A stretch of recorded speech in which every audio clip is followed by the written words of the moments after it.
ఆమె సొంత రాజకీయ పార్టీ పెట్టుకోవడానికి కొంతకాలంగా కసరత్తు చేస్తున్నారు. క్యాడర్ను తయారు చేసుకుంటున్నారు. ఈ ప్రక్రియలో మరింత దూకుడుగా వ్యవహరించి స్థానిక ఎన్నికల తర్వాత అయినా ఆమె సొంత పార్టీ పెట్టుకునే అవకాశం ఉంది.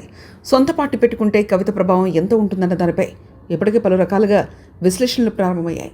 కేసీఆర్ తెలంగాణ ఉద్యమాన్ని ఓ రేంజ్కు తీసుకెళ్లిన తర్వాతనే కవిత రాజకీయాల్లోకి వచ్చారు. తెలంగాణ ప్రజల్ని సాంస్కృతికంగా ఏకం చేసే బాధ్యతల్ని ఆమె ఇచ్చారు. తెలంగాణ జాగృతి పేరుతో ఆమె తనకు వచ్చిన అవకాశాన్ని బాగా వినియోగించుకున్నారు. మహిళలతో ఫాలోయింగ్ తెచ్చుకున్నారు. బతుకమ్మ ఉత్సవాలతో పేరు తెచ్చుకున్నారు. రాజకీయాల్లోనూ బీఆర్ఎస్ తరఫున ఉమ్మడి నిజామాబాద్ జిల్లాలో చక్రం తిప్పారు. పరిస్థితి బాగున్నప్పుడు ఆమె గీసిన గీత నిజామాబాద్లో ఒక్క నేత దాటేవారు కాదు. కేటీఆర్తో పోలిస్తే నాయకత్వ లక్షణాలు బెటర్ అని బీఆర్ఎస్ నాయకులు చెప్పుకొచ్చారు. కవిత సొంత పార్టీ పెట్టుకుంటే దున్నేస్తారని ఎవరు అనుకోవడం లేదు. ఆమె కూడా అలా అనుకుంటారని భావించడం లేదు. కానీ రాజకీయ ప్రభావం చూపించడానికి రాష్ట్రం మొత్తం దున్నాల్సిన అవసరం లేదు. ఏదైనా ఒక పార్టీ గెలుపటంని ప్రభావితం చేయగలిగే బలం తెచ్చుకుంటే చాలు, గేమ్ చేంజర్ అవ్వచ్చు. భారత రాష్ట్ర సమితి బీజేపీలో విలీనమైతే తెలంగాణ పార్టీగా కవిత పార్టీని ఉంటుంది. ఒకవేళ విలీనం కాకపోతే బీఆర్ఎస్ ఓటు బ్యాంకులో 3-4% సొంతం చేసుకుంటుంది. ఈ మాత్రం చాలు బీఆర్ఎస్ను ఓడించడానికి. కవితపై బీఆర్ఎస్ ఒకసారిగా దాడి పెంచింది.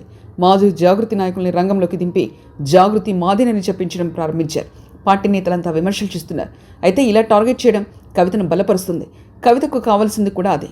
అందుకే తనపై బీఆర్ఎస్ వైపు నుంచి మరింత ఎక్కువ దాడి జరిగేలా ఆమె ముందు రాజకీయాలు చేసే అవకాశం ఉంది. సో కవిత సొంత పార్టీతో తిరుగులేని విజయాలు సాధిస్తారని అనుకోలేరు. కానీ తన టార్గెట్ను మాత్రం ఆమె అందుకోగలదు.